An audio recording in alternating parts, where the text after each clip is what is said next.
Good morning प्यारे बच्चों, कैसे हैं आप सब। मैं हूं आपकी लता मैम, आपके स्कूल SKV मैगजीन रोड से। बेटा आज हम करेंगे शिक्षा निदेशालय दिल्ली सरकार की हिंदी की कार्यपत्रिका।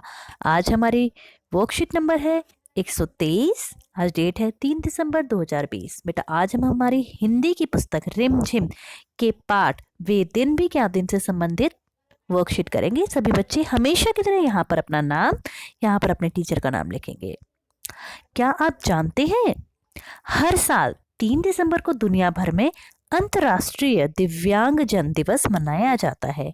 यह दिन दिव्यांगजनों के प्रति लोगों के दृष्टिकोण में बदलाव लाने के साथ ही दिव्यांगजनों को उनके अधिकारों के प्रति जागरूक करने, उन्हें आत्मसम्मान व सम्मान समान अधिकार दिलाने के उद्देश्य के साथ मनाया जाता है। ठीक है बेटा, तो 3 दिसंबर को क्या होता है? International day of people with disabilities. देखिए, ठीक है, आप समझ गए होंगे। अब हम आते हैं आज के टॉपिक पर। आज का हमारा टॉपिक है गद्यांश पर आधारित प्रश्न। बच्चों, क्या आप भी अपने स्कूल को याद कर रहे हैं? बहुत से बच्चे तो कर रहे होंगे भाई। आपको ऑनलाइन पढ़ाई में मजा आ रहा है या पुराने समय की तरह स्कूल में आकर पढ़ने में मजा आता था? इसी पर आधारित पाठ वे दिन भी देख क्या दिन थे कि दी गई कुछ पंक्तियों को पढ़िए और दिए गए प्रश्नों के उत्तर कॉपी में लिखिए। आप सभी की जो बुक है उसमें एक पार्ट होगा वे दिन भी क्या दिन थे। आप पहले उस पार्ट को पढ़ेंगे तो आपको ये और भी अच्छी तरीके से समझ आ जाएगा कि इसमें क्या है। स्कूल के बारे में जानकर कुम्मी सन 2155 और पुस्तक में बताए गए समय की तुलना करने लगी। वह यह जानकर बहुत हैरान हुई कि पहले सभी बच्चे एक विशेष भवन में जाकर पढ़ते थे। उस भवन को स्कूल कहा जाता था। वे सभी विषय अध्यापकों स्त्री पुरुष के द्वारा पढ़ाए जाते थे। स्कूल में अध्यापक पढ़ाते थे, प्रश्न पूछते थे और गृह कार्य भी देते थे। भाई कुम्मी एक लड़की है जो कि अभी जी रही है सन 2155 में। जैसे हमारे अभी सन 2020 चल रहा है, तो मतलब हमसे लगभग 150 साल आगे है। और 150 साल बाद क्या होगा, तो इसमें ये दिखाया गया है उस टाइम जो भी पढ़ाई होगी वो हमारे कंप्यूटर, लैपटॉप, मतलब इलेक्ट्रॉनिक चीज़ों से ही होगी और हमें कंप्यूटर ही पढ़ाएंगे। तो जब कुम्मी को ये बात पता चली कि बहुत पहले, आज से लगभग 100-150 साल पहले टीचर पढ़ाया करते थे, लोग स्कूल जाया करते थे, तो ये बातें सुन के बहुत हैरान हो गई। क्योंकि ये कुम्मी आज की नहीं है, आज से लगभग 150 साल बाद की लड़की है। ठीक है, अब आते हैं अपने प्रश्न पर। प्रश्न नंबर 1, चित्र में कुम्मी किस उपकरण की सहायता से पढ़ रही है? तो देखिए किस उपकरण की सहायता है? लैपटॉप। अगर आपको लैपटॉप लिखने में प्रॉब्लम आती है तो यहाँ बेटा देखो, यहाँ पे लिखा हुआ है लैपटॉप, आपको इसी को ही अपनी कॉपी में उतारना है।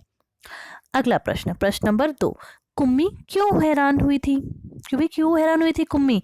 तो यहीं पे इसका आंसर देखिए, यहीं पे लिखा हुआ है कुम्मी यह जानकर बहुत हैरान हुई कि पहले सभी बच्चे एक विशेष भवन में जाकर पढ़ते थे। तो आपको बस ये लिखना है कुम्मी, और कुम्मी के बाद यह से शुरू करके पूरा आंसर आपका आ जाएगा। नीचे है तीसरा प्रश्न, नीचे दिए गए वाक्यों में रेखांकित शब्द किस काल को बता रहा है? रोहित को मिली उस पुस्तक में स्कूल के बारे में लिखा था। जहाँ पे था वर्ड आ जाए ना बेटा, पुरानी बातें हो, तो वहाँ पे होता है हमारा भूतकाल। कौन सा काल? भूतकाल। मैं एक बार अच्छी तरह आपको यहाँ पे लिख के दिखा देती हूँ। इसका आंसर होगा ये भूत काल। ठीक है, अब आते हैं आगे हम अपने बच्चों, आप सबने देखा कि कोरोना महामारी की वजह से हमारे स्कूल बंद हो गए हैं, लेकिन फिर भी हम पढ़ाई कर पा रहे हैं। हम अलग अलग वस्तुओं जैसे फोन, लैपटॉप, कंप्यूटर आदि का इस्तेमाल करके अपनी बात कह पा रहे हैं और अपना काम भी कर पा रहे हैं। वे साधन जो हमें एक दूसरे से जुड़े रहने और बातचीत करने में मदद करते हैं संचार के साधन कहलाते हैं। जैसे सभी लोग हमारे आसपास तो नहीं है, आपकी टीचर भी आपके पास नहीं है, लेकिन आप उनसे बात कर पा रहे हो, अपना काम भेज पा रहे हो। अब अभी आप मेरी बात भी सुन पा रहे हो, तो किसके माध्यम से? ये सब क्या है? हमारे संचार के साधन हैं। तो इसी हमें यहाँ पे 4 संचार के साधनों के नाम दिए गए हैं। हमें इनके नाम बताने और इनका उपयोग भी बताना है। तो पहला हो गया लैपटॉप, टीवी, पोस्टकार्ड और अखबार। अभी मैं आपको इनके उपयोग भी बताती हूँ।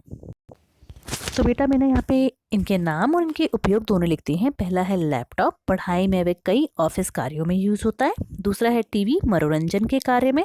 तीसरा है पोस्ट कार्ड, पत्र लिखकर भेजने के लिए। चौथा है समाचार पत्र, देश दुनिया की खबर जानने के लिए। ठीक है बेटा, तो ये चारों के आंसर हो गए हैं। और आखिर में हम आ जाते हैं अपने आज के मैसेज पर। अपने हाथों को साबुन व पानी से नियमित रूप से धोइए।